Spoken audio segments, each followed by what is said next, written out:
So Florian,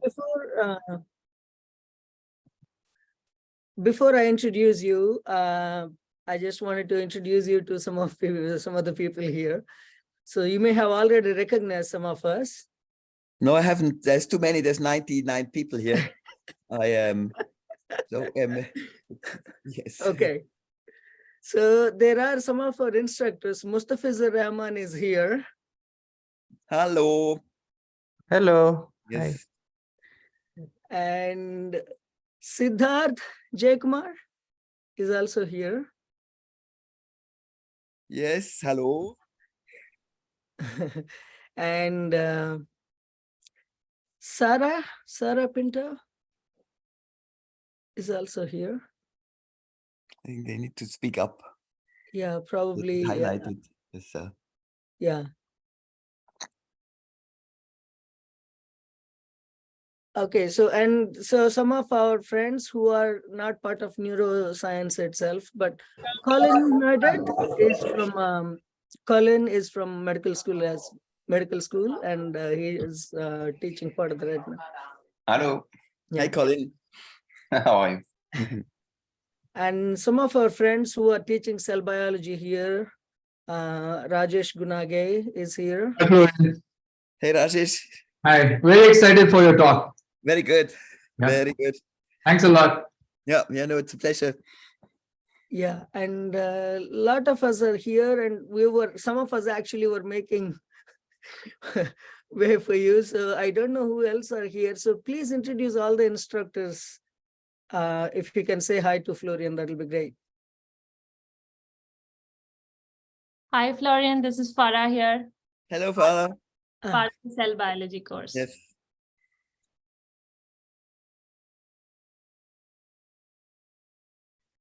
Okay. So if not, I will go in directly into Florian's introduction. So Florian, it's an honor and pleasure to have you here. Thank you so much for accepting our invitation and then coming and talking to the students. It's a fantastic opportunity for them to listen from you directly on the brain, how it works. So Florian did his bachelor's in science in Ludwig Maximilian University. And then he went on to do his PhD in Hans-Dieter Lux lab at Max Planck Institute for Neurobiology. And so after that, he moved to a postdoc in Tobias Bonhoeffer's lab in Max Planck Institute of Neurobiology again. I think recently when I was working on spines, I was looking for the papers that talks about the spine formation plasticity.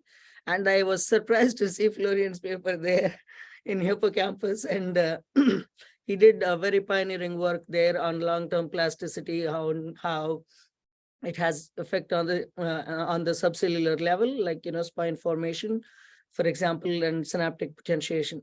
So that was fantastic work. And then that was his first postdoc. And then he went on to Mooming Pool's lab for another postdoc in University of California, San Diego, UCSD. And so, yeah, so after that, so Florian was an associate professor.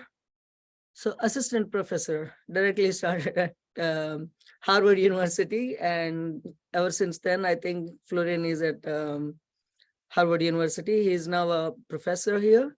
And on the way, he smashed a couple of awards, not a lot. It's a lot. So there is Johnson Silang Award for Young Investigator. And there is McKnight Fellow. And these are all understanding how brain works, on how brain not working is a problem, and how to understand those things. And then Klingstein Fellowship and Dana Research Fellowship. And then there is this high risk, high reward Pioneer Award from NIH. So Florian got all these awards on his way. So that's a great achievement, and just decoration for his CV on what he is doing. But in Florian's lab, currently, they study fish behaviors and what kind of algorithms and computations neurons do, in order to generate behaviors. And they particularly study the visuomotor behaviors and multiple other behaviors in the larval zebrafish. And that is because it's a smaller animal and then smaller brain relatively, and then easy to image or record from the entire brain even. So that was one of the reasons Florian wanted to understand how brain generates behaviors and the neural basis of it. And particularly of impressive, and I was struck by, is the range of techniques that Florian uses in his lab. It goes all the way from behavioral paradigms to anatomy to physiology, both using electrophysiology as well as the calcium imaging. And he combines that with theoretical modeling to understand the broader picture. And occasionally he also invites the molecules, I guess. It looks like. So these are the broad range of techniques. It's almost very comprehensive to study and understand the brain from different angles. So I recommend all of you to PubMed for Florian. He publishes just astonishing stuff, all great work. And it's my pleasure again with that, Florian. It's all yours. All right. Thank you, Nak. One last thing, maybe, how much time do I have, or how much time do we have scheduled for this? So we have scheduled 1.5 hours, and then Okay. you have a full hour. So Now, so starting now, I have about an hour. So I suggest what we'll do is, while I speak, I welcome questions and interruptions during my talk. Over Zoom, this is usually quite difficult. So what we can do is, anyone out there in the room who has something that they want to have clarified or want to add to, you should message either to the room or to Nak directly, and then Nak can just interrupt me. So he's got full permission to just stop me if there are any questions and interrupt me. Also, I think somebody is interfering now. yeah. Right, good. So Nak's other job is to shut people up who are interfering here with. So Music. that's what we'll do. I'll speak, and the way you should interrupt, but by all means, I actually welcome that. If there are any questions, don't wait till the end of the talk. And the way we'll do that is you just message to the room or to Nak, and then he will stop me. Yes, and we can have sort of breakout discussion sessions during my lecture. That might be Florian, useful. Yeah, Florian, I just want to say one more thing. So in the rush in the beginning, I forgot this whole thing. So the Scienspur is an activity that we started for the students, and then so probably the most key person here who made this possible is Vinay Vikas, my colleague and friend for 15 years here, back from NCBS Bangalore, you may know, and he's there. Vinay, please say hi to Florian. And hi, Florian. Thank you so much for accepting our invitation to talk to our students. Just to give a sense, we are, about like postdocs coming together from different universities and institutes who has, connections to NCBS, and also new friends here who has, the same kind of idea to help Indian students who otherwise do not get this kind of exposure to cutting edge science that's happening in the West.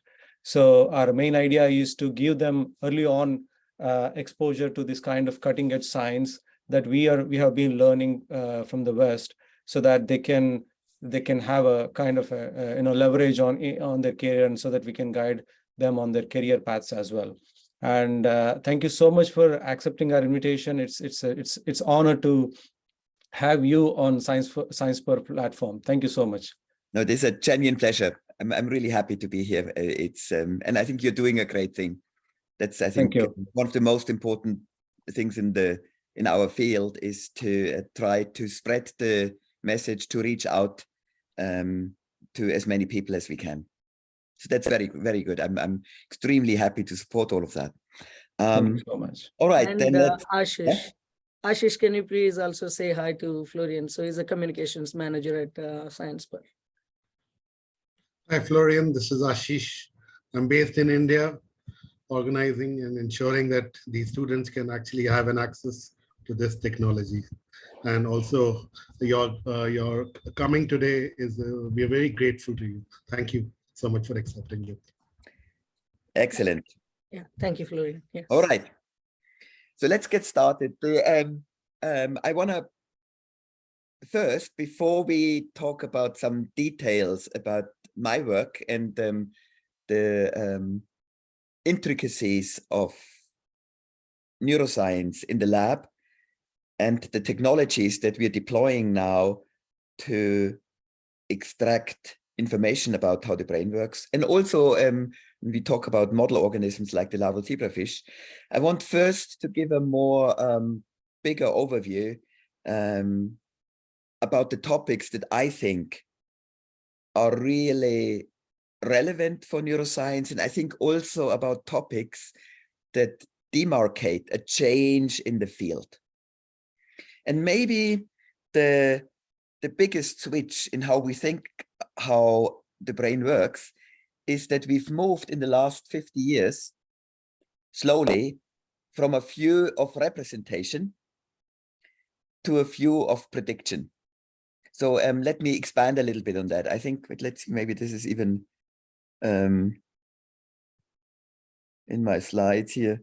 Yes. I think the classic view of neuroscience is that the nervous system of any animal is equipped with sensory receptors that can detect physical changes in the world, like the eyes detect photons, the ears detect sound waves, the nose detects olfactory molecules. And all of this information from the world is being translated into neuronal activity, being like spikes, action potentials. It's being sent to the brain. The brain now represents and computes all of this information and transforms it into appropriate motor commands that then allow the animal to respond and react to specific changes in the world. That's the classic view. And then the challenge in neuroscience is to find out how neural activity can be decoded. So how is the sensory information represented in the brain? And in many cases, we think we have achieved our goal if we can look at neural activity in the brain and decode the sensory information that was out there. Good examples of that is a simple cell in the visual cortex that we can look at neural activity. We measure receptive fields. We can have decoded what the job of this neuron is. So this neuron, in this case, simple cell in the visual cortex, it's a line detector. It can detect lines and then process these lines and move them onward. Maybe more famous examples in the visual system. I think there needs to be, somebody needs to shut off is the face cells, or the Jennifer Aniston neuron is where you can record from human hippocampus, and you find that there are neurons that fire specifically when a certain person or a certain face is shown. But that all is about representation. Another very famous example are place cells that you can record from the neurons, again in the hippocampus and the entorhinal cortex, and you can decode the position of the rat, the XY coordinates in space. That's the classic view, and I think that's what a lot of neuroscience is involved with. And I want to challenge this notion. I think that's actually only a tiny part of what brains do, and it's not really the relevant thing. I think what brains do in all animals is that they generate a model of the world. They're not representing sensory input. They're actually generating a prediction, an internal simulation of the world. And then we'll take it from there. So I as opposed to that brains representing incoming sensory information, I would suggest an alternative approach or a model. And that is that what brains do first is they make a prediction about what the world should look like. In a way, we are hallucinating, we are dreaming the world, and then we are comparing that hallucination or that dream with sensory information. That's a very different approach, yes, how you start. And let me a little bit expand on that. So my new view, it's not just my new view, there's a lot of people who will who are now using or getting familiar with this approach, is that the brain predicts sensory input, it compares it to the actual input, and then it generates behavior based on these computations. And what I mean by that, by computations, is a comparison based on the mismatch, on the difference between the prediction and the incoming information. There's a sort of several predictions that come from this model. If that's true, then we can we should be able to design experiments in humans and in animals that test this explicitly. And the first part of my talk is actually exactly that.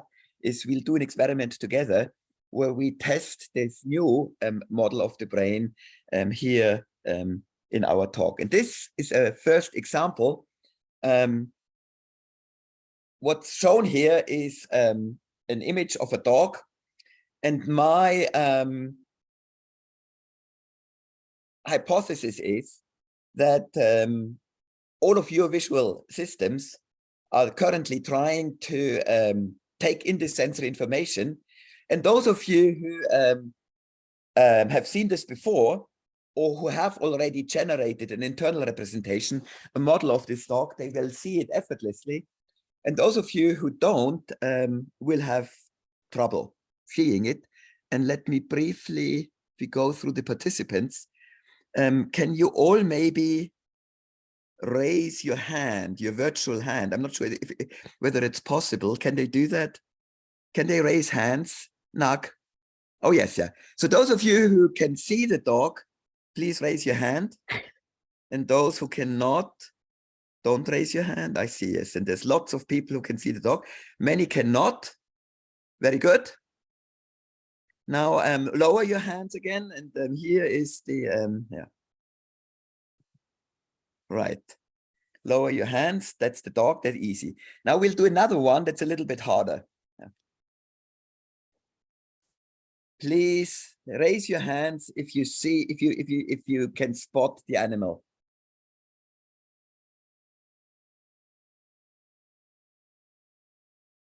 It's harder. I have trouble. And I see there's much fewer hands now. A few getting it, yes. So that's harder to see. And I would say the reason why you don't see it is because you have no internal representation. You have no model of what you're seeing here. And once I explain to you what it is, and once you see it, you will not be able to unsee it. Then that model is firmly implemented in your minds, in your brains, and you will see it for the rest of your lives. So I've just tried it. So this is a cow. And it's an image of a cow. It's a noisy image of a cow. And let me just outline this for you. And let me see whether I can paint it. Yes. Yeah. Right. Let me draw. So here is one ear. That's the snout. Yes. And that's the other ear. Yeah. And here is one eye. It's a head of a cow, right? A calf, and here is the other eye. If I just move onward, wait, let me.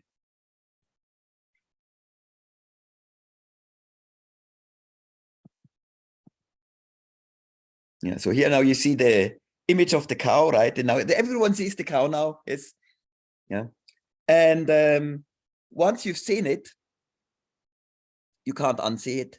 Yeah, it's gonna be there for the rest of your lives. And so something dramatically has changed in your brains in the last 2 minutes. What has changed is you have generated an internal model. You're hallucinating, I would say, the cow, you're dreaming it, and the sensory information is just matching it now, and it's confirming it. But before, when you looked at it in the first place, this internal simulation of the cow was absent, and the sensory information was basically useless. All you saw was mismatch and error, because there was nothing to match the incoming information to the internal representation. And to me, that is really a fundamental message that's presented here that tells you something about the comparison of an internal representation with the incoming information, that's where the heavy lifting appears. I mean, again, if you look back on that, all you can see is the cow. You can't unsee it. It's almost irrelevant what's shown on the image. There's going to be a lot more examples like that will follow. And the main message that I want to convey to all of you is that perception, cognition, processing of sensory information is to a large degree internal. It's a preconceived structure of the neural network that will generate these images, and the intake of sensory information is just sort of the cherry on the cake, is just really the comparison.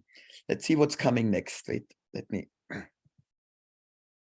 Yeah, I mean, again, this is another example of where internal prediction trumps sensory information that's coming in.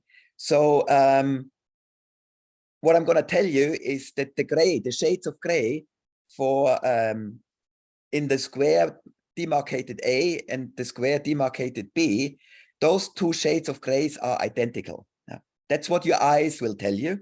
What your mind tells you is that this is darker than this. Let's just convince ourselves that that's true. So the two are actually the same shade of gray, but A looks darker than B. And the reason why it looks darker, because your minds, your brains are generating a model of the world here, which has a lot to do with solid objects. Like the cylinder here is something that you perceive, or that your mind fabricates as a real object in the real world.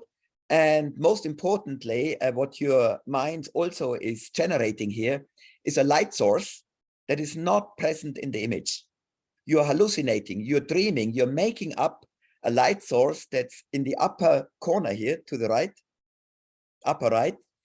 And that light source is generating a shadow that's being projected here. Again, that's not real, that's not in the image, that's something you're making up. And if there's a shadow here, then the same shade of gray, because everything would in the real world be darker. So for that shade of, for that intensity to be produced, it would have to be much brighter than the same intensity that is in the bright sunlight here. So if they actually look the same because of this projected imaginary shadow and the imaginary brightness, we perceive this as dark and we perceive this as white, when in fact the two have exactly the identical color. So again, the main point is your minds are making shit up here.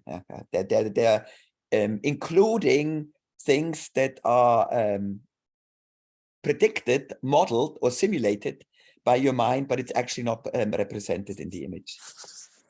This was about contrast and shade. Here is another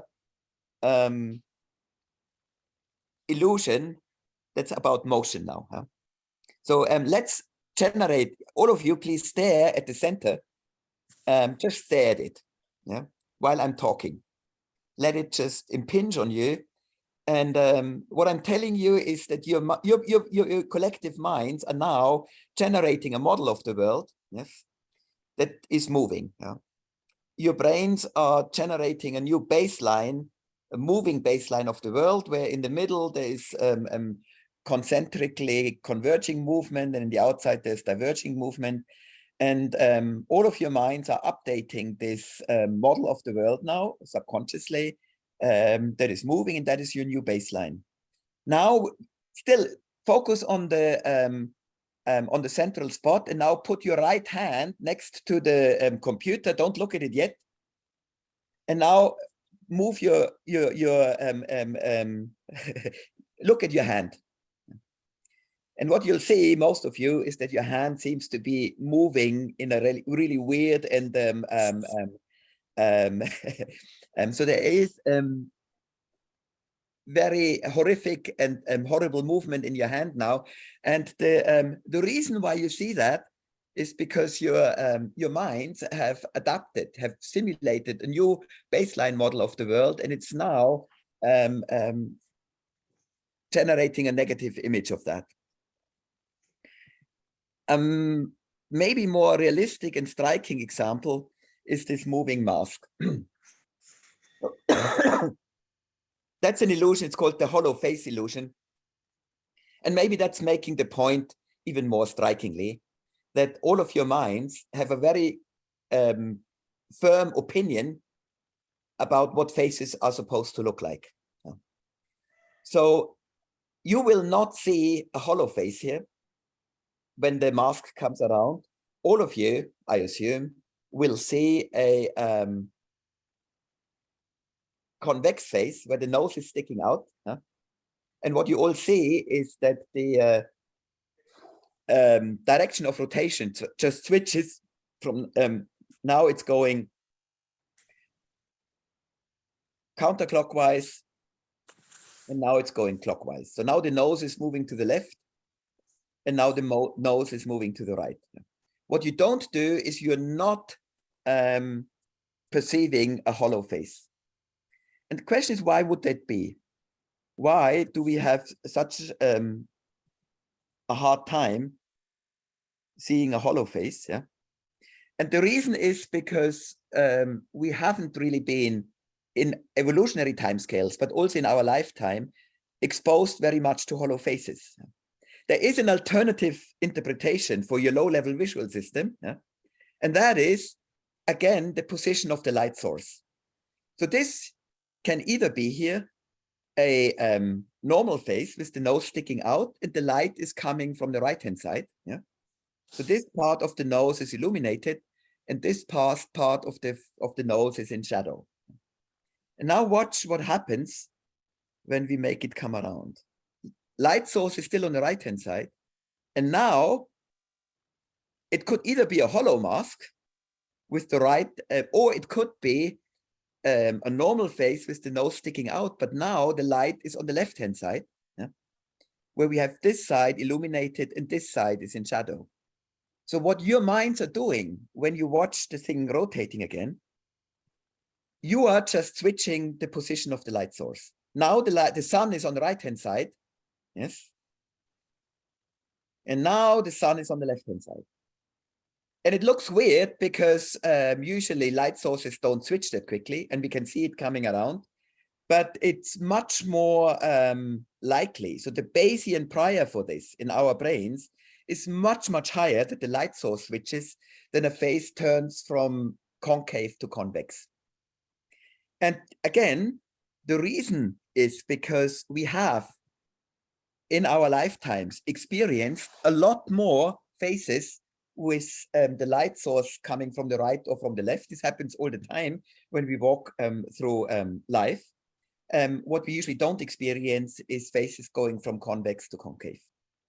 So our priors, our model, our internal simulation, our prediction of the world is that of a normal face, not of a hollow face. And what we are simply switching is now the position of the light source, which is not visible here. Yes, we are implying that. And I think that's a really beautiful and convincing example, is again that our brains are making shit up all the time. Yes, and we are forcing our sensory perception to comply with a model of the world that just makes a lot more sense to us. Yeah. All right. Now here's maybe the most famous one that all of you have known. What's the color of this dress? I think now I want hands again. There's two options. It's either golden and white or it's blue and black. So who thinks, hand up if you actually, yeah, who thinks it's golden and white? How do I do that? I also want to play. I don't know how I can. Actions, reactions. Well, I think it's gold and white. I think all of good. Who thinks it's black and blue? Yeah, very good. Usually it's so 50-50. People get really excited. They get really mad about this. People get into huge fights. So I think it's clearly black and white and gold. And those of you who thinks it's black and blue, you're just, there's something severely wrong with you. I'm a neuroscientist. I know what I'm talking about. So you should have your brains examined. It's clearly white and gold. So that's usually how this argument goes. And in the next 5 minutes, I will give you a very beautiful explanation that has to do with the human visual system, with color perception, and with this generation of internal models that actually resolves this bitter fight that's international, goes across all continents and nations, that divides the people into the golden and white and the black and blue camps. So let's actually look at the dress in more detail. If we dissect what the colors actually are, if we zoom in to the clearly golden bits here and into the white bits, again, if you think that's black and blue, you're just crazy. Yeah. Then what we'll see is that the color itself, if you look at it out of context, it is sort of a bluish white here, I acknowledge. And this might be a blackish yellow. Oops, sorry. So I think it's a question of context again. It is a question of what kind of light source your brains are making up. Should note again that in this particular image, it's overexposed. We do not know the color of the background illumination, whether this is cold bluish light indoors or whether it's warm sunlight outdoors. It's not quite clear. It's going to be really, really important what your brains are implying is the background illumination that actually exposes the stress. But let's take a step back and let's talk about the perception of color depending on background illumination. Yeah? And so this is a little bit of a detour, but bear with me. What we look at here is a colored cube that has colors on it. On the left-hand side, it's clearly yellow background illumination. On the right, it is blue background illumination. In this particular context, your minds, your brains have the information about the background illumination. It's available. What I'm implying is if what your minds are doing, they're now generating a model of the real colors that has very little to do with the colors that are actually presented on the screen. So what I'm proposing is that what your minds, your brains are making up, they're making shit up again. And the shit they're making up is that this here is blue and this here is yellow. So these 1, 2, 3, 4, 5, 6, 7 squares look like yellow to you when they're in fact gray. And these 4 squares look like blue to you when in fact they're also gray. In fact, what I'm saying is this and this is exactly the same color. It's gray. It's not blue and yellow. Your minds are making this shit up. And to prove that, I'm just going to put a mask over it. Yeah? And you still don't believe me. Yeah? Currently, you don't believe me. You say I'm pulling a quick one. I'm just changing the color of these squares while I'm putting the mask on. And I think in order to convince you that that's not true, let's just move them slowly. And to me, that's one of the most remarkable illusions, that these blue and yellow squares are actually all gray. So it's to me now to explain to you how this comes about and how the internal modeling, yes, the prediction of what our brains do, how they can explain that. And here is how this works. So what your brain is doing is generating a model of the world given yellow, strong yellow illumination from the background. The underlying logic is, if you have a gray square and you know that it is under yellow illumination, that a lot of the light, that's the yellow light that's being reflected back from this gray square, can be explained purely by the color of the light source, which means that the real color of this square is not gray, but it's the opposite of yellow.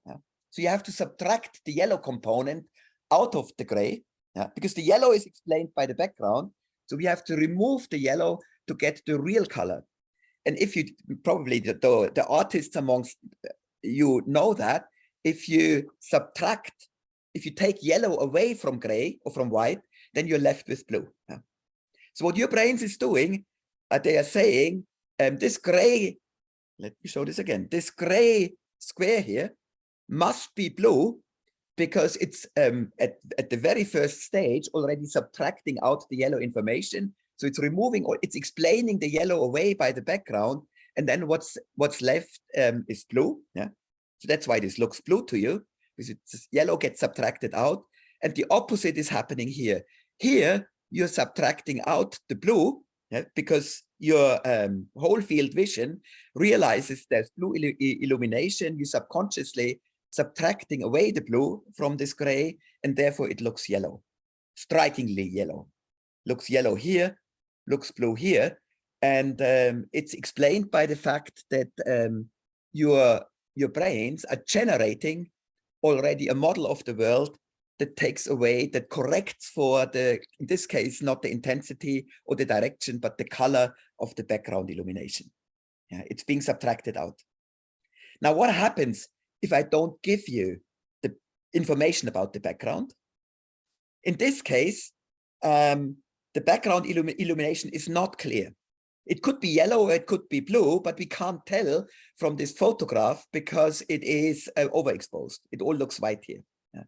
So what I would say, if those of you who now imply that the background illumination is yellow, because that was your experience in the last 20 or 30 years, if you looked at dresses, you looked at them outside, and now you're assuming that the background illumination is yellow, you see this as blue and black. If you assume that the background illumination is blue, if you're making that up, if you're implying that, then it looks white and yellow. And so I'm just saying this now, but let me prove it to you. So let's take the dress now. I just took out a few elements of the dress. And now it's still, you have the same perception that you raised your hands for. It's either black and blue or it's white and yellow. So I'm making it smaller, and now I'm superimposing it on the colored cubes that you saw before. And now I would say, on the left, it looks black and blue. Even I have to admit that now. And on the right, it looks yellow and white, but it's the same dress. I'm not changing anything. I'm just now giving you information about the background color. And now it all falls into place. Now the background color, the background illumination is not anymore subject to your imagination or your prediction or your, now it's forced. It's sort of rammed down your throats. On the left is yellow, on the right is blue. And then the illusion disappears. Well, the illusion is still there, but then the question whether it's black and blue or yellow and white is completely gone. Quite striking. Yes. So we can resolve the issue of the dress. It just means what is the simulation, the emulation that your brains are making up? That what's the prediction your brain is making up here about the background color, the color of the background illumination here. It's not available, so you have to imply it. And it depends really probably on three things in people. It depends on your probably hardwired innate inclination. There's probably a bias in a variance in the distribution of how we would fill in missing information, whether we have more the blue inclination or the yellow inclination. The other experience could be that how you walk through life. Yes, this was experience, lifetime experience, whether you have lived in a world that was more yellowish and maybe outside sunlight, or whether it was more the bluish fluorescent inlight, whether that dominated your experience and your internal model, your Bayesian model of color in the world. Or it could even be the question of how you've seen dresses like this before, in what kind of illumination. And that will bias your perception and your conviction of how you see that. And I should say nothing of this is cognitive or analytical. It's all subliminal, innate. These are basic hardwired circuits, and there's nothing you can do about it. I still see this dress as white and yellow. I can't do anything about my perception, even if I know analytically how the illusion comes about. Right. Here's the last one. So in the next slide, you will be shown the picture of an ancient vase with 9 dolphins. Scientific research showed that young children have no problem identifying the dolphins. On the other hand, adults' minds are rather corrupted, as they may have problems spotting 9 dolphins at first glance. If you have trouble spotting the dolphins in the first 5-6 seconds, then your mind is heavily corrupted. Okay, let's have hands again for those of you who see the dolphins. Waiting for hands. I'm counting. 1, 2, 3. I see we have a few. Yes. I'm still a little bit worried about you guys. Yeah, okay. There's still a lot of people who don't see any dolphins. That is very disconcerting. Yeah. Here I'm going to give you a little hands up. Here's one dolphin. Here's another dolphin. Here are more dolphins. But seriously, guys, I'm a little bit worried about you, about this whole group here. But again, I mean, to bring this back to my the original point I was trying to make, we have preconceived Bayesian priors of what we are perceiving, what we are seeing. And if there's any uncertainty, when in doubt, we will see what our brains have already prefabricated. And all we do is, and it's very, very difficult not to do this, is just to match or mismatch the incoming information to what we've already prefabricated. And then mostly what we do is just adjust for the mismatch errors. All right, I think I'm going to pause briefly here and allow people to take a moment to reflect. And this would also be a moment to comment or questions before we move on to the fish. Yeah, please feel free to ask any questions if you have. You can also unmute yourselves and speak up.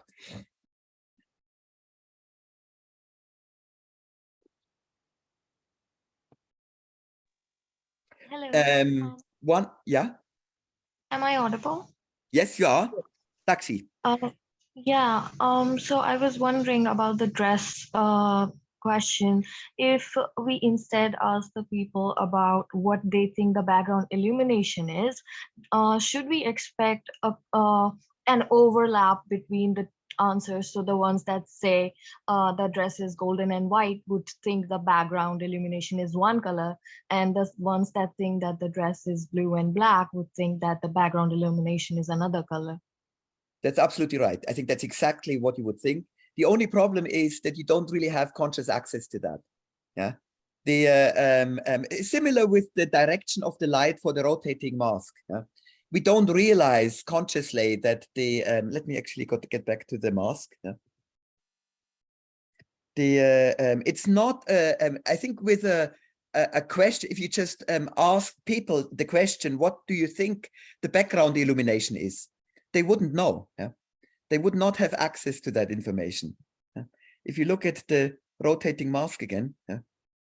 All we see, if you ask people what they see, they just see a weird switch, and then the face rotates again. Only if you look very carefully do you realize that the position of the light source changes. But we wouldn't come up with an explanation that says we think that the light source is on the right here, And that's on the left here. Wait, no, now the light source is on the right. And here the light source is on the left. That's an analytical, cognitive realization that we usually don't have access to. And I think the same is true for the dress.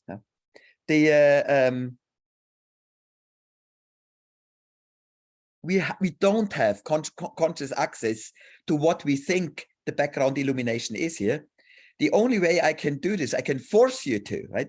If that's the hypothesis that I have, I can force you to change the notion of the background illumination, and then you can't help but see the dress as white and gold on the right and black and blue on the left. Yeah, but I think you're absolutely right. The implicit rule must be that what we are changing is the concept of the background illumination. It's just difficult to extract this quantitatively from people because they don't know about it. Yeah? So they won't admit it if you ask them to report on it. It's something that you have to do a psychophysics experiment to extract it. And the psychophysics experiment that I did was exactly this one that you see on the screen now. But it's a good question. Thank you. Okay, so there is a question in the chat box, which is, Yeah. so what actually is the color of the dress from Zufi Fridas? Yeah, I think the color of the dress is actually black and blue. But I think that is almost, no, it's so the real, okay, so for those of you who want to be right or wrong, it is black and blue, right? So you guys are right. I who think it's white and yellow, and we are wrong, but I'm not sure it's been done, probably not. You can make a dress that is white and yellow, yeah, and you can create take exactly the same picture. The only, so two things we learn about this. The dress, under what illumination was it taken? If you know it's black and blue, yeah, and everybody, so if some people can imagine it is actually white and yellow, yeah, so probably means that the exposure of the dress, the way this dress was taken, was under very strong yellow light. Yeah, that's why it was sort of bleached. If you look at the dress, yeah, maybe this is makes it easier. So if you look at that, you know it's black and blue. Those of me, like me, who see white and yellow, know that it must be the blue is heavily overexposed. Yeah, it looks white to me because it's so brightly, and the black looks yellow to me because a lot of yellow light is being back reflected from the black, such that it's exactly at the split between the two perceptual possibilities. Yeah. But it is black and blue. You can make a similar dress with red and green if you wanted to, under then strong red illumination, and you would get the same illusion. Yeah, so there Florian, oh yeah. Florian, actually, I'm sharing the whole screen in Google Meet. You have another 20 participants in Google Meet on the other side. So there is a question from those participants also. Sumit is asking, how can we identify color of dress because it's clearly seen white and yellow? Say again? How can anyone identify the color of dress because it is clearly seen white and yellow? But I also see this white and yellow. No, but the dress, I'm not quite sure I understand the question, but the dress actually exists. Yeah. And I think this is yeah, no, I completely agree with Sumit. Yeah. I think everyone who sees it as black and blue is delusional. Yeah. And there's just something wrong. So if that's the nature of the question, but the dress does exist, and everyone in the real world, if you look at it, where you know about the background illumination and you correct for it automatically, in that context, everyone agrees that the dress is black and blue. Yeah. We usually agree. I mean, humans usually agree on color, right? Yeah. It's just in conditions like this, where the background illumination is unclear, is undefined, is where we can start to disagree violently. But usually we have remarkable agreement because we all are subjected to the same Bayesian priors. Yeah. So there are two more questions maybe quickly, and then we can move on to the fashion. So one question from Anush Kapuri is that, does this theory work for other colors? Right, red and green, it works. So the opponency colors. It works for opponency colors where you can subtract. Yeah. And the two opponency colors are red and green. Yes. You know this from art as well, probably. And the other ones are yellow and blue.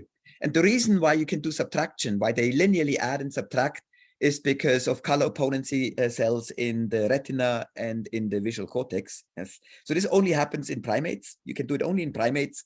And you can only do it with red and green or with yellow and blue. This is a very good question. That's a good segue. Somebody, Ashi is asking if this works for the colorblind people, and can this illusion make them see colors? No, they generally can't. No, because they have to rely on the thing. You can for so this whole illusion relies on color constancy. The phenomenon, if you want to look this up, read up on this, is the color constancy phenomenon, meaning that we can identify colors under varying background illuminations.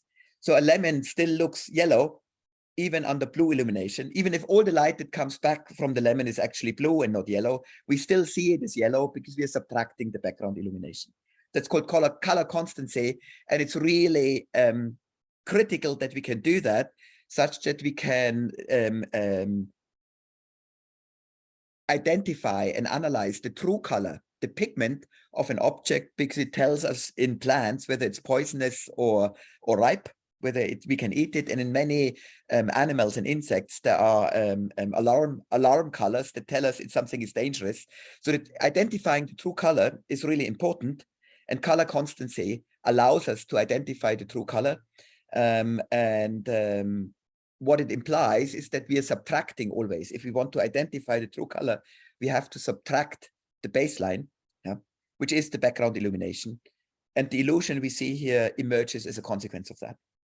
So you have to have color vision in order to get the illusion. And you also need to have color constancy already implemented, that the background is being subtracted. Mantis shrimps, for example, don't do that, or many insects do not have color constancy and background subtraction. For those, this illusion wouldn't work. So what if the background color is some other color than yellow and blue? Then it wouldn't. Then you would see this black and blue. That's why you would see the true color is. Okay. So this needs to be. This only works, this illusion, if you either have a black and blue dress that's being illuminated with yellow, or you have a white and yellow dress that's illuminated with blue. And currently, we cannot distinguish based on the information in this picture. It's impossible to distinguish between a black and blue dress being illuminated with yellow light or a yellow and white dress being illuminated with blue light. They're identical. And your minds are just making this shit up now, right? They're projecting either blue or yellow light. And then you come up with a very firm result that you stick by. Yeah. And Suyashi Kapoor is asking, what actually impacts the change of the colors through different people? I think it's your bias. It's your inherent prior. People who have a prior for yellow light, this can be genetic or can be learned. They will see this black and blue. And people who have a prior for blue illumination, for whatever reason, will see this white and yellow. And where this prior comes from, Yeah. So sorry, Subhana Ahmed want to ask one question directly to you. Subhana, please go ahead. Yeah, thank you. Thanks, Mark. Yes. I think she just, Hello? Yeah, hi, Florian. Hello. Yeah, I wanted to know that in the slide in which we were seeing the cubes, colored cubes, can we please see that again? Yeah, this one. So in the front side, where there is some shadow kind of thing. This one here. Yeah, on the cube side, yeah. So here we can see that the blue is actually gray and the yellow is also actually gray on that side. The colors of the cubes that This you were one here, saying right? that they are actually, This is gray yes, and this is exactly. gray. Yes, sir. And here That's is right. also it's gray. Yeah. So is it because of the intensity, which is Yes, a bit low on this that's side? right. I think what your brain is doing, it just says we have little information here. Yeah. So it's a very dark yellow here, which is grayish yellow, and here it's sort of very dark blue. It just means that very little light is coming back. So we have little information. Yeah. And here we have more information. We have higher confidence. Yeah. That's the Okay. reason. This is why you're saying this here, right? And that Yeah, both looks grayish. Yeah. I would say this still has a yellow tint for me, and this has a bluish tint. yeah, But and again, I mean, for everyone else, the really remarkable thing is this here, right? It is yes. gray. I said it just looks gray, but this Yeah, it's amazing. that is just there. Yeah. Okay, So, thank you. good, great. So Florian, there are a lot of questions. I don't know how you want to do this. Do you No, want then to let's just move on to the fish and take them at the end. Yeah, people, Right? thank you for your questions. We will come back to you in, after the end of the fish talk. I'll make the fish a little shorter because I think it's actually a lot more boring. It's more like the technology part of this. So we work on larval zebrafish rather than a mouse or humans. And the reason is they're just much smaller and they have much fewer neurons. So 75 million neurons in a mouse brain. This is the zebrafish to scale, and a fish has 100,000 neurons, but they are card-carrying vertebrates. So these are baby fish. And they do very similar things than mice do, and they have very similar brain regions and cell types. So I think it's really a remarkable model system. It's perfectly translucent, so it lends itself for optical methods. We can image. And also, again, I said it's a vertebrate, so all the brain regions are conserved. We have a telencephalon, we have olfactory bulb, basal ganglia, medulla, superior colliculus. There's even hippocampus analogs in the larval zebrafish. So that's the mouse brain here. That's the fish brain. All the bits are there, and the neurotransmitter types and modulators are all identical. So it's a model system that lends itself for vertebrate neurobiology. And we can do brain-wide imaging, so we can look at all the neurons in a behaving animal. So this is a fish that's actually interacting with a virtual world. Yes, it's fictively swimming and navigating a virtual world, and we can image all of these 100,000 neurons at the same time. And recently we've added connectomics to that, such that we can take an animal like that, fix it for EM, slice it up, get the connectome, and then overlay the wiring diagram back on the activity map. What we've struggled with the last 5 to 10 years is make use of this awesome technology. And I'll take 5 minutes to convince you maybe that all of this technology and this power that we have now is useless if you don't know how to ask the right questions. Yeah. So maybe there's a really important lesson for all of you. I think if you focus on technology development, on measuring, collecting data, and generating catalogs, if you generate big data, but if you don't know how to apply it, if you don't know exactly what questions to ask, then this is doing a lot more damage than it will do good. Yeah. So collecting data and even analyzing them without a clear question in the background will lead you astray and will generate more confusion and damage than it will generate insight. Yeah. So what does it mean to understand the brain? I think it does not mean to generate maps, activity maps or connectomic maps. This will generate more confusion than insight. So I would say, and that's maybe the most important message I'll give you here, is if you want to understand the brain, you have to try to understand it at 3 levels, and they're all equally important. And these are the 3 famous levels by David Marr, and we'll just read it briefly together, and then I'll give you a summary and excerpt. So David Marr said, any machine carrying out an information processing task must be understood at the following 3 levels, the 3 levels by David Marr.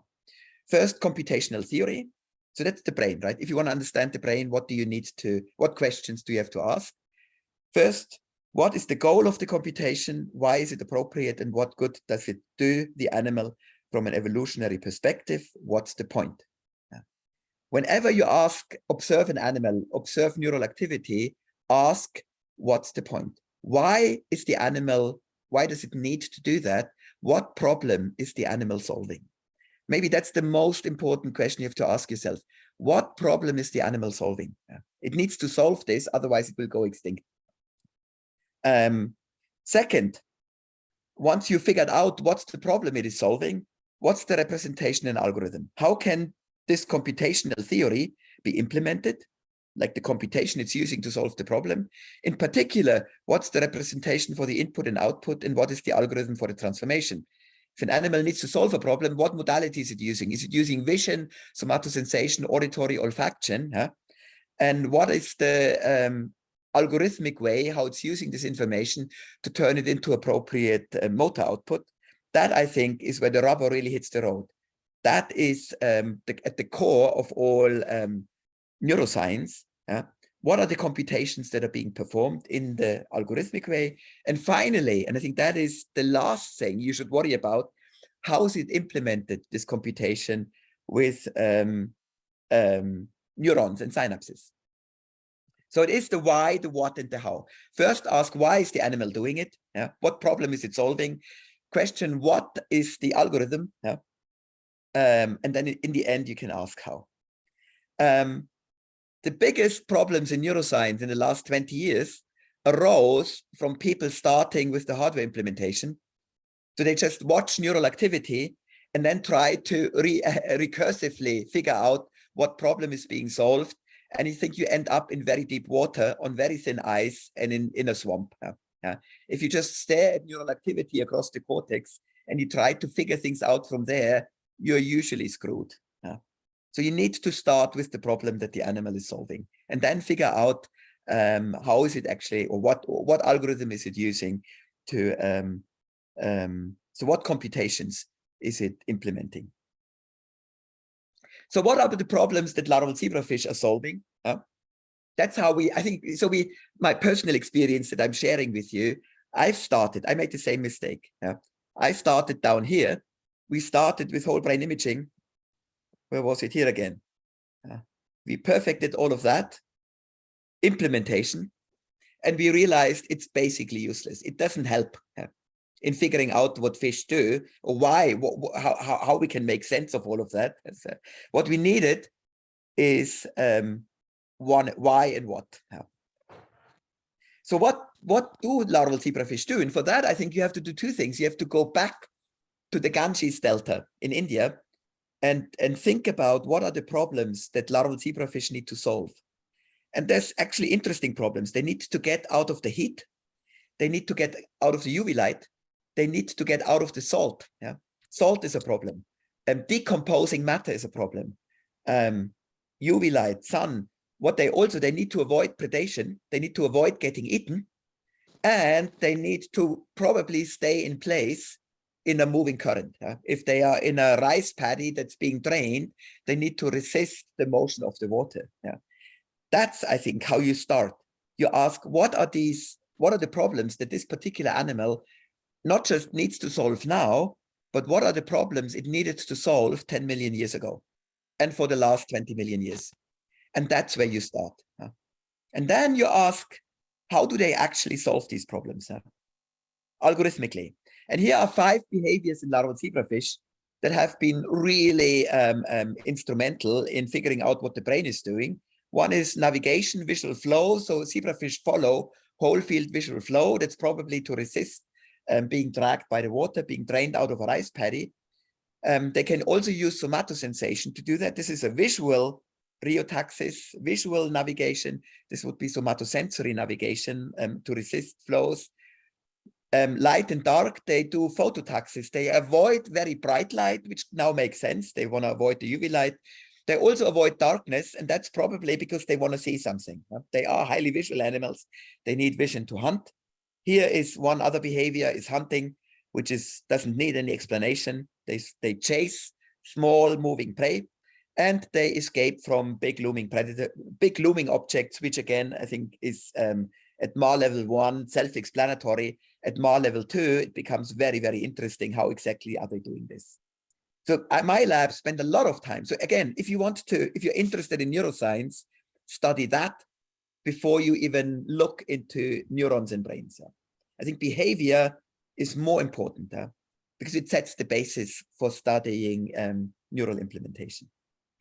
Another question you can ask, which we found very, very helpful, is if you have identified these 5 behavioral modules or motifs, what happens if they actually appear in synchrony?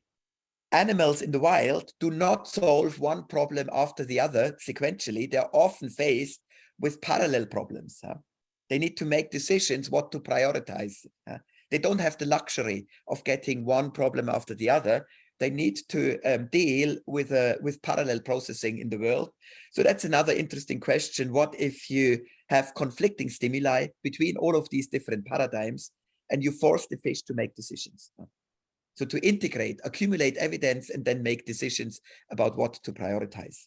This is MAR level 2 now. We're in the middle of MAR level 2, and there's phenomenally interesting studies and results. And now let's move to MAR level 3, implementation. So look at the brain while the fish is doing that. And for that, we needed to head fix the animal because it's very difficult to do whole brain imaging in freely swimming animals. So we needed to recreate the behavior of the fish when it is, in this case, head fixed in shallow, but the tail is free to move. So the fish can still swim, but what it's doing, and it is swimming, yes, but the problem is it probably knows that it is head fixed, so it feels stuck, and we'll get into that problem. So this is not free behavior, this is head embedded behavior, and but we can now image the brain and we can look at behavioral output. We can even give him sensory input. That's a start, but we need to bring this to another level, which I think I'll explain in the next slide. So one way how we took it to the next level is we paralyze the animal such that it can't move the tail anymore, because that facilitates brain imaging, because now we really have a completely stable and stationary animal that's paralyzed with bungarotoxins. The muscles are paralyzed. We lift the fish up such that it's floating in midair. And now, rather than recording tail flicks, which we can't record anymore, we record the signals from the nerve root, from the motor neuron axons that go along the belly of the fish and convey neuronal signals to the muscle and make the tail flick.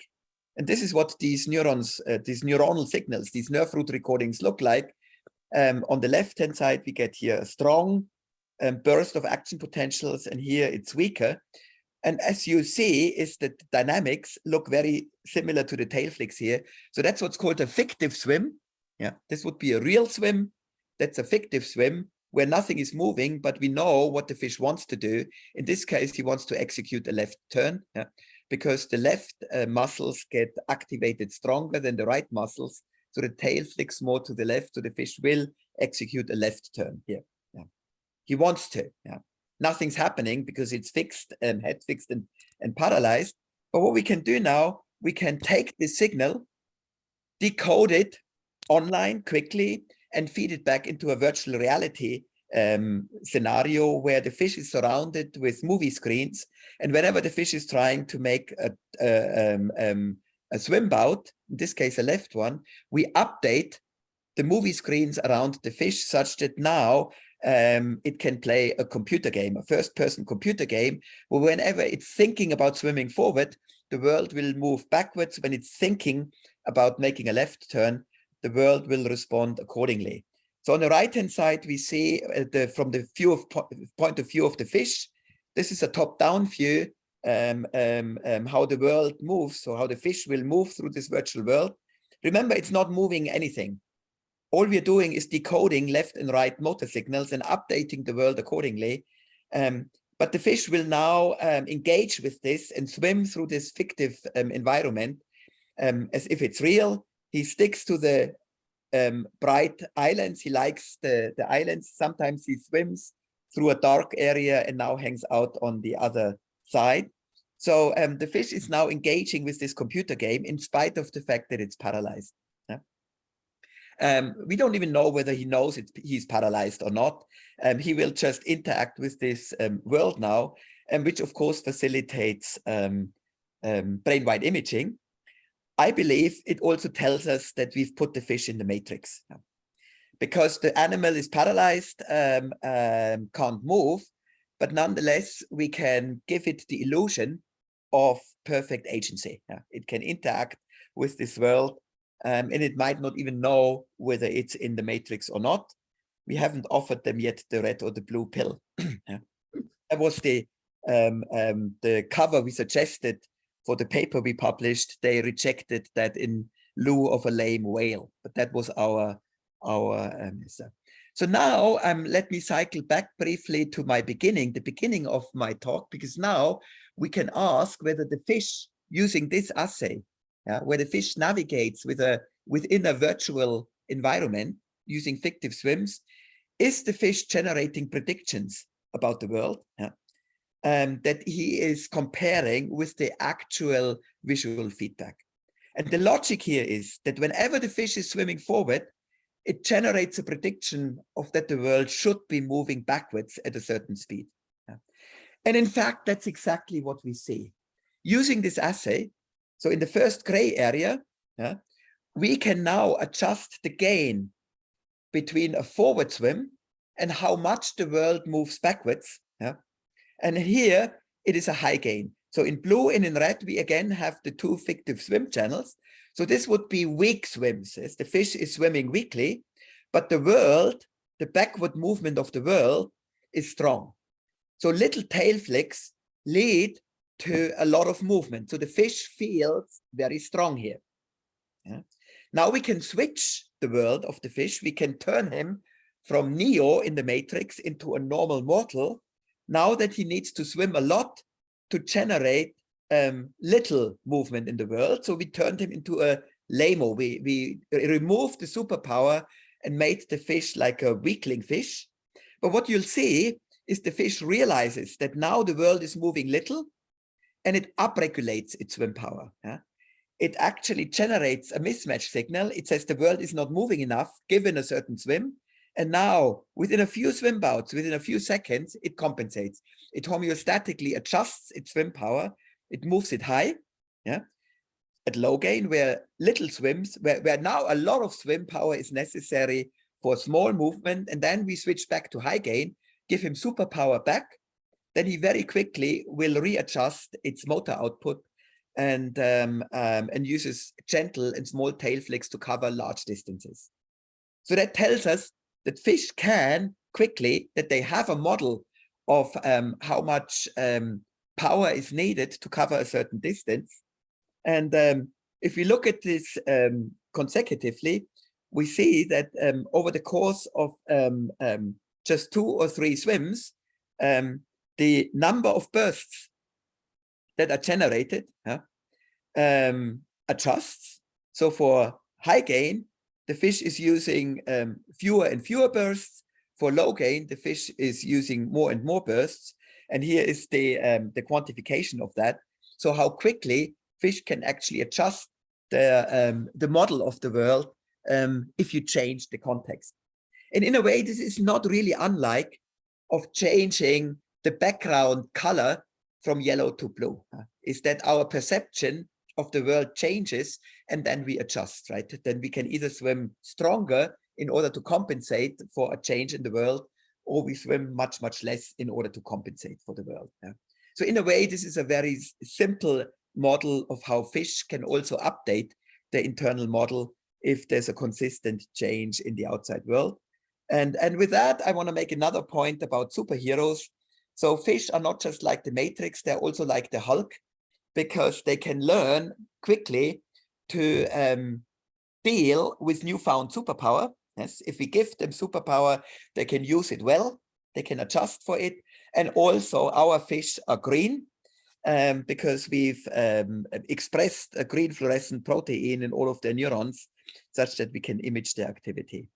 I'm not going to really expand on how we now chase down the homeostatic gain adjustment in the brain, because I think it's sort of more like a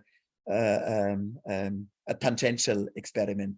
With that, I think I'll stop. Yes, I'll thank you for your attention and be happy to take more questions now. Yeah. Thank you, Florian. That was very interesting. And then you made it with all the superheroes and everything. It was beautiful. The fish work is great. So it's open to the questions. People, please feel free to write it on the chat or unmute yourself and then please ask the question. And Nak, you should relay the chat information to me. Okay, yeah, Yes, yeah, so I'm reading you'll that be for there, you, yes, Florian. Okay, so is there, okay, are there any similar illusions, bias decisions regarding olfactory or auditory stimulus? I think this was the previous. Yeah, no, it's part. good. It's a good, yes, Yeah. Oh, you know, olfactory is interesting. I don't think so. And I think the reason, that's a very, very, very interesting question. So for olfactory, I think the answer is no. And the reason is because the olfactory space is degenerate, you can't subtract. Yeah. If you have two different olfactants, so it doesn't make any sense, for example, to subtract orange from mint. Yeah. We have no concept of what should happen. For auditory, there are remarkable illusions, yes, where you can either subtract sounds from each other.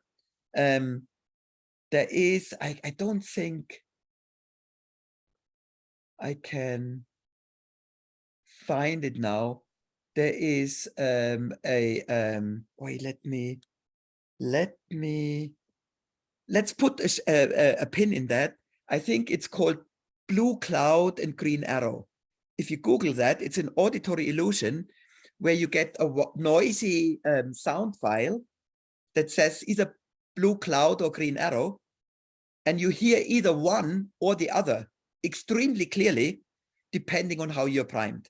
So it's the same file, and you hear either one or the other absolutely clearly for the same. It's like the gray. Yes, there's a gray square, and you see it like blue or like yellow, depending on context.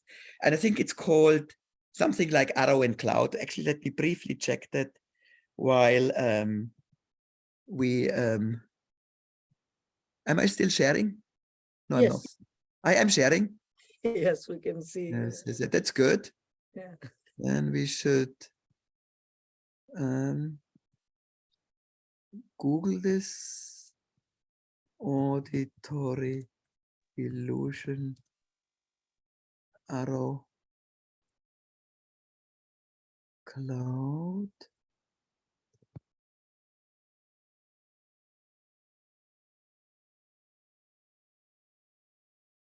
Oh, brainstorm, green needle. Here we go.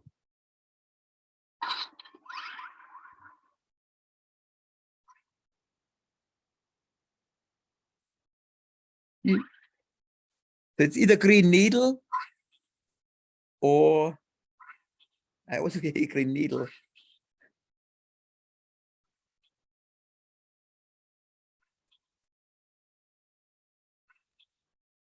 And I think now you hear brainstorm.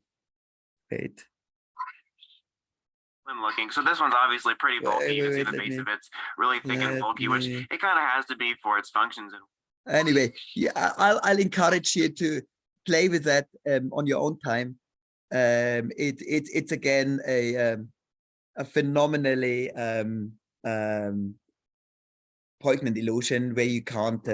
There's another one where I think Karl Orff's Carmina Burana are being played to you, where the text is in Latin and they use captions, silly captions, completely silly English captions, and you cannot but hear that. Yes. But that's a really good question, especially the olfactory one, because I think there we can't generate these illusions because subtraction doesn't work. Okay, so also, did you see any patterns in the stimulated movement of the paralyzed larval zebrafish? Chaitanya is asking. Yeah, say what? Repeat. Did you see any pattern in the stimulated movement of the paralyzed larval zebrafish? I mean, so we in the paralyzed larval zebrafish, you can see, because we can do brain-wide imaging. Yeah? So we see neural correlates for the motor, the movement itself, trivially, I would say. Yes, we see the motor neurons fire, we see the spinal cord fire. We can effortlessly decode the motor part. We have a whole range of papers where we stimulate the visual signals, yes, where we can then look for first the visual representation of the optic flow. We can look for accumulated, like low pass filtered signals that tell us how this information is integrated over time. And we even get signals for the decision process and the thresholding. So not only can we see patterns for the stimulated movement, we can see patterns for everything. Yes, everything. But it only helped, it's really only helpful if you know already what you're looking for. So if you read the papers that we've published in the last 5 to 10 years, yes, the main power was that we knew already what signals to look for, because we analyzed the behavior first. And then you'll find the patterns in a sea of noise. Otherwise, I think you're screwed. Okay, so good. There is some applause here. So some of our instructors says, awesome talk, great talk. They've learned a lot. And Ratna Chaturvedi is one of our instructors. Is asking, she says, great talk. Thanks, Florian. How experience can help us differentiate between reality and illusion? Yes. Yeah, that's a really good question. Yeah, how can experience help us differentiate between reality and illusion? You know, I would think of it differently. I think what experience is doing, it's updating the priors over what illusions we have. So experience can also do the opposite. Experience can consolidate our illusions, can confirm us in the illusions we have. So I think the human mind in particular, and also the animal mind, can go into two ways. Usually, I think what we do is we use experience to consolidate and confirm our illusion. I mean, you know this in religion and in politics. Usually, we filter our experience to confirm what we think already. And only rarely are we using experience to really update our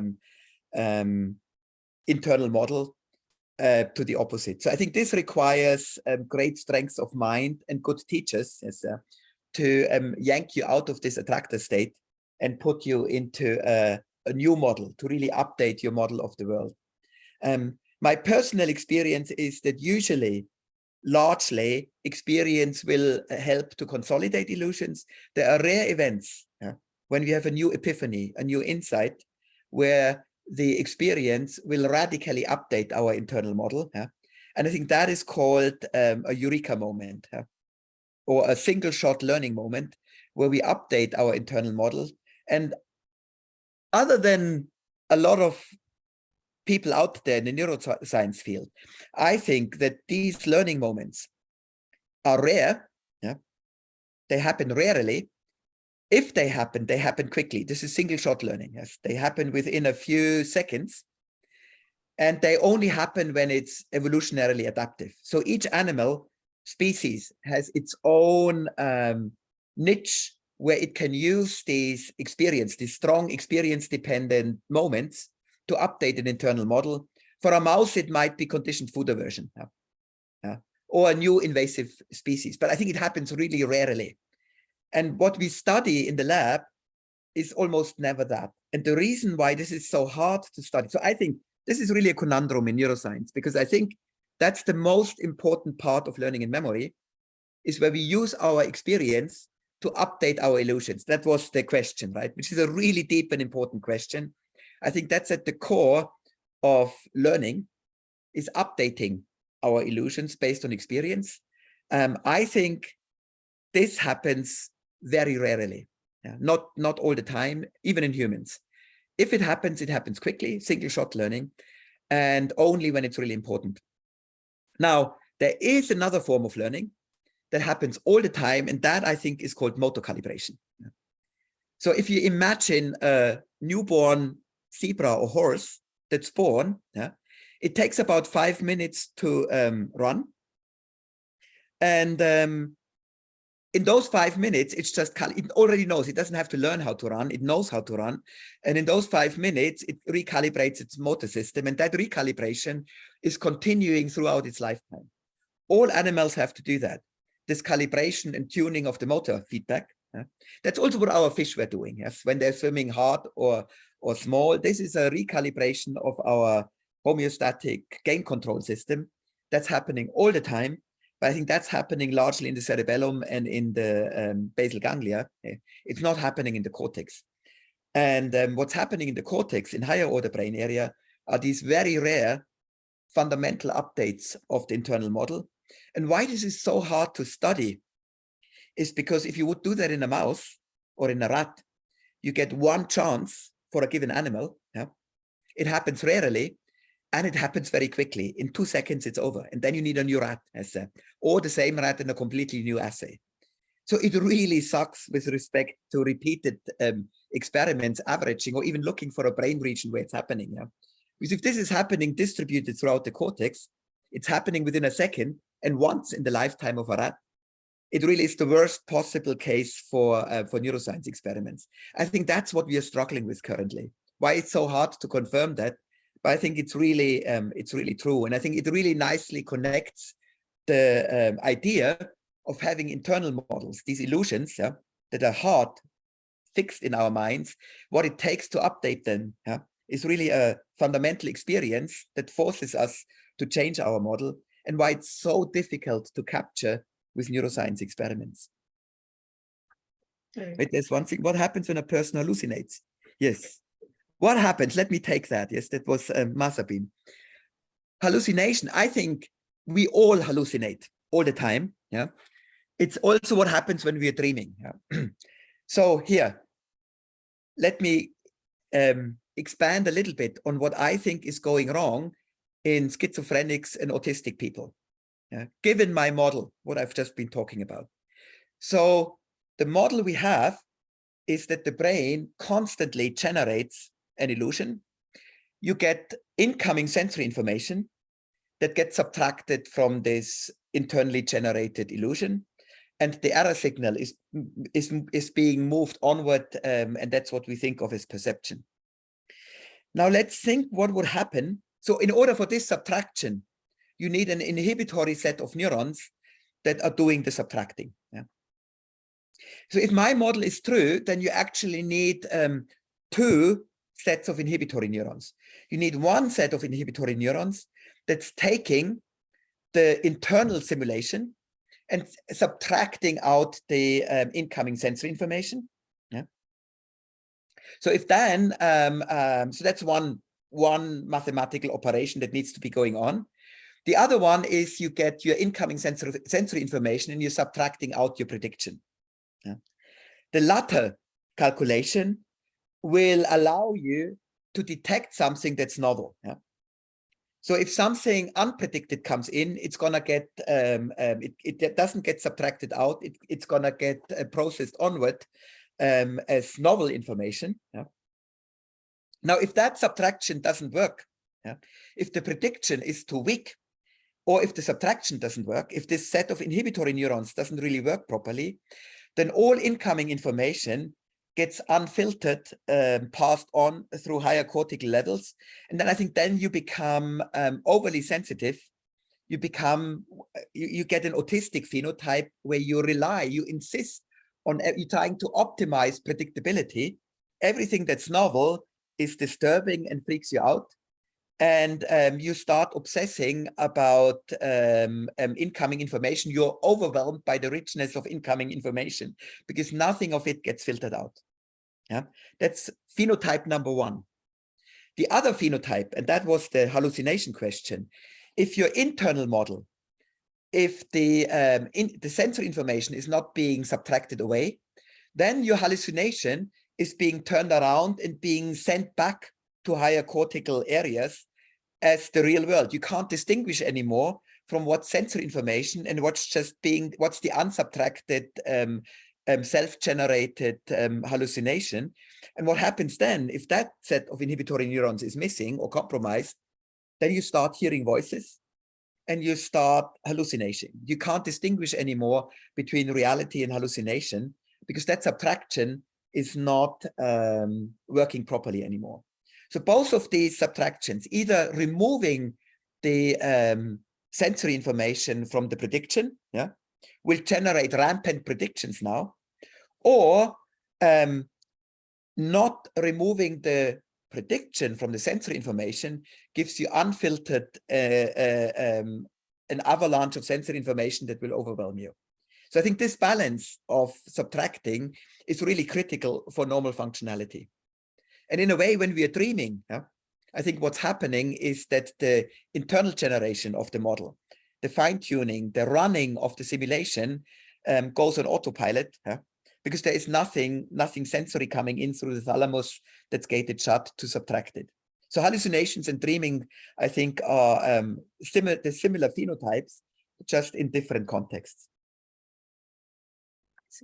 So there is how genetic makeup of a person affect perception on the illusion and up to and up to what extent? No. So what I just said. So whether your inhibition, the subtraction from the sensory, whether these inhibitory neurons, I think Georg Keller, my friend, has already in mice tried to trace these different inhibitory populations in the cortex, and he has hypotheses.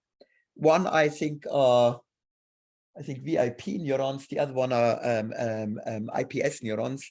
So these are inhibitory subtypes that can either be, that have certain gain and sensitivity. And I think the genetic makeup of a person can have them either stronger or weaker, each one of these two subtypes. And if your subtype that subtracts the incoming sensory information, if that's slightly weaker, then you're a dreamer. You're more likely to hallucinate and to follow your trains of thoughts. If the other subtype is weaker, namely the one that subtracts the prediction from the incoming sensory information, then you're a very perceptive person that relies on incoming sensory information to guide your actions. So I think that the genetic makeup could, in principle, be maybe traced back on the strengths and homeostatic gain of these inhibitory subpopulations. I have to say here, this is all pure conjecture. This is entire speculation. There's very little evidence to back that up, but that is one way how one could think about this, how a genetic makeup can actually influence our own ability to either dream or insist on data that comes in through your sensory organs.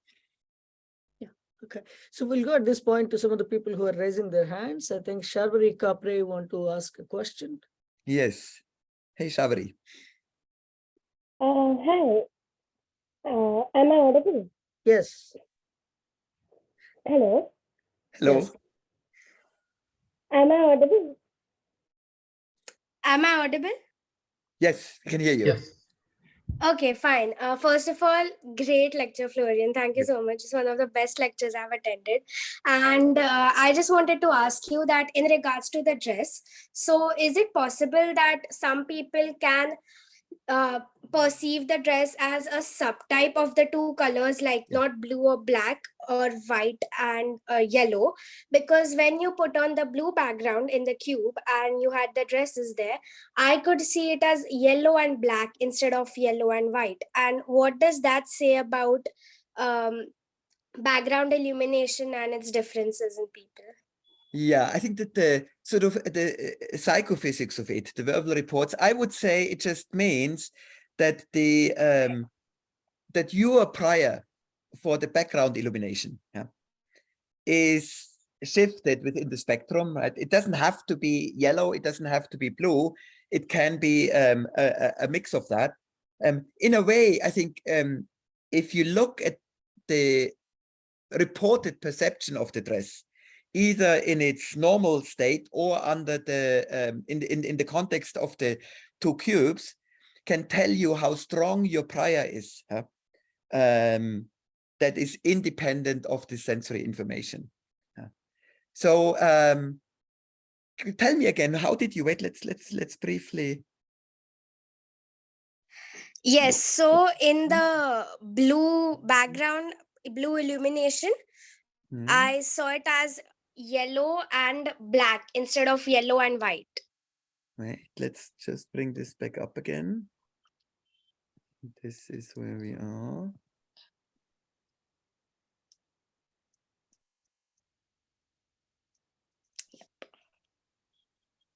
Yes, so where? On the left-hand side here? Or on the right? No, on the right side. Yes. You see it as? Yellow and black instead of yellow and white. I see. Yeah. Yellow, yeah, I can see. So, but it would be a very bright yellow, no? A light yellow and a dark yellow. It's a bright yellow and a black, but Yeah. I can't see yellow and white in it. Yeah, I would how say other that that's a semantic problem, I think. I think what you're seeing, what you call a light yellow, I would call white. Yeah. But I agree. The white stripes, what I call white here, yeah, you would call a light yellow, right? Yeah, Yeah, I see this as, I can see how you can call this light yellow rather than white. And this is for you a very dark yellow or a black. Yeah. I think that's more likely, that doesn't have to do with color now. I think that has more to do with contrast. Yeah. In terms of illumination intensity. Yeah. For me, this is white because it looks very, very high intensity. For you, it looks yellow because it already fades into the non-saturated form. And that's why you also see this as black, because it looks darker to you than to me. I think that's not a color thing, that's actually an intensity thing, which is interesting. I'd never thought of this before, but I think it's not just the color we imply, it's also the intensity of the illumination. Yeah? And for you, the whole patch here is just generally darker. That's why you see the white now is yellow, and what I see as dark golden is black. But that's good. I mean, I think that actually makes sense. Okay, thank you so much. Yeah. Interesting talk. Thank you. Yeah. Okay, so I don't know. So Florian has been talking for a while now. Maybe we'll take one more question. Okay. Florian, is that? Yeah. Okay, so last question. So that will be, what is your opinion on advantages or disadvantages of humans gaining solid biases about regular things in our daily life? Something like Hall of Face that you have shown, okay? Yes. Compared to unbiased opinions of children, does the juvenile brain have any advantage of being unbiased? This is asked by Akriti Pachpende. That's an excellent question. Yeah. So again, I think this actually relates back to the question of a plastic period. So children, or not just human children, I think all animals, all mammals, many vertebrates have a plastic period where they are easily biased, where they can learn a new language without any accent. But then when we get older, when we exit the plastic period, then we become consolidated in our opinions. And the older we get, the more consolidated we are. That's why my grandmother was always right, and she would not deviate from her opinion, and she would not be she would allow no one to update her internal model about what's correct and what's not correct. And the question, and that's a really good question, what is the adaptive advantage of that? Yeah. So why did evolution come up with these plastic periods? And I have a theory. I mean, I don't know whether it's true. In a way, one should turn the question around and ask, why not keep our ability to be plastic and learn readily alive until we die? What could possibly go wrong? Or why, let me rephrase that, why would evolution give an advantage to populations or tribes where the plastic period stops, and have these tribes outcompete other tribes where the plastic period is constant? And to me, one interesting idea is that if you allow your internal models to consolidate, and not be overwritten by new information. This can provide a low pass filter. This can provide continuity of information that might be stochastically available.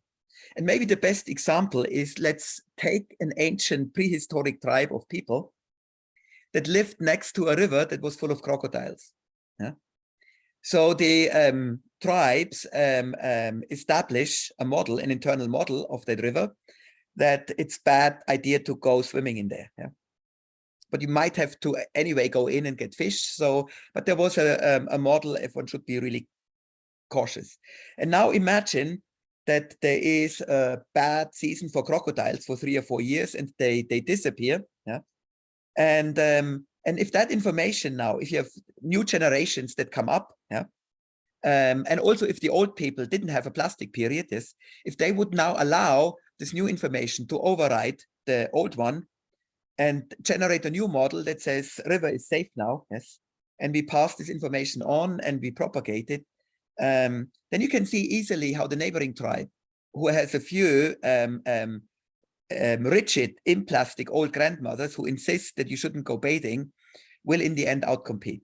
So it allows you to make information more stable over generational times. Yeah. And that can be a real advantage. It's in a way the same idea why you want a low pass filter for containing information. Yeah. And a low pass filter has the disadvantage that it's harder to update. Yeah. It takes longer to update your model, but if it's updated, it will persist for longer times. And I think it's useful in a population to also maintain this long-term information. So I think that's why it can be adaptive and advantageous to be resilient to having your models updated, because it allows you for long-term storage of information. It's really an excellent question. I think it's also, yeah, a good way to end this, no? Nak? Yeah, absolutely. On that note, Florian, thank you very much. And as again, like, it was a pleasure to have you, and thanks for coming in and talking to the students. To the students, there were so many fantastic questions all of you were asking throughout, but unfortunately we could not bring all of them to Florian. So, with the time restriction. So we will continue to answer your questions throughout the course, possibly. Yeah. So we will be in touch for next 3 months. So there are all the instructors, they are doing fantastic stuff. They know a lot of things. They will help you through all these questions and answers. Thank you again, all of you, for coming. But of course, we're not winding the meeting up yet. But those of you who wants to say hi to Florian, I want to talk to him quickly, and maybe, yeah, that's fine. Yeah, I'd be happy to stick around if there are if there are more questions. That's not a problem. I'm just hanging out at home here anyway. Yeah, exactly. But I think Florian has a trained voice at this point. So yeah, no. Yeah. So Florian, there is one interesting question here asked by Sriram. Can we correlate these visual and auditory patterns to how life interacts with each other? Wouldn't all life want to be on the same page in that case? Wait, life? Yeah, like having different perspective towards life, maybe what he is alluding to. Is this life across all animals or life within humans now? Or I think it is humans. Sriram, if you're on call still, you can. Let me yeah, no, maybe I should first get clearer on what exactly the question is, because I think it's actually a really interesting one, but I need to find out what's the core. Hi, Florian. Yes. Yeah. Thanks for the great talk. I enjoyed every single bit of it. So my question to you was about, you partially answered the question that I had in your explanation previously. But then, for example, let's say there's a tribe, and then there's one half of a tribe that looks at a certain problem a certain way, and the other tribe looks at it a different way. So wouldn't it be advantageous for all of the tribe to be on the same page so that they have better understanding, so that it doesn't lead to inter-tribe conflict? Yes. Or I think I know where you're getting. I think if I understand you correctly, you assume that there is an absolute truth out there, and whichever Yeah. tribe is closer to the truth, right, will win. I think Yeah, the so- problem is that the notion that there is an absolute truth or a correct way of simulating the world, yeah, maybe that's the flaw here, yes, because the world is changing and can, if we go back to the crocodiles, yeah, I mean, the tribe that has the model of the crocodiles and insists that they're still there, yeah, even if they're absent, will lose to the other one that has updated the model quickly. So now it all depends whether crocodiles are coming back or not. If they're coming back, then tribe A wins. If they're not coming back, tribe B wins. Yeah? And I think that's why, and I think there is no absolute truth here, because it's unpredictable whether they will. I mean, most of the world is completely unpredictable. So you throw a die and you take your chances. Yeah? I think that's why it's useful to commit, yeah, to the great game of life with one particular model, and then you just cross your fingers and hope. Yeah? But I think there is no perfect strategy. There is no correct or incorrect way of doing it. So it's if everyone converges on the same solution, yeah, then it's quite likely that everyone's going to go extinct at some point. Does that answer your question? Yeah, it perfectly does. Thank you. Thanks, Florian. Thanks very much. Thanks for coming in. Yeah. All right. Yeah. And over and out. Thank you for having me. Of course. Thank you. Indeed an honor. Thank you.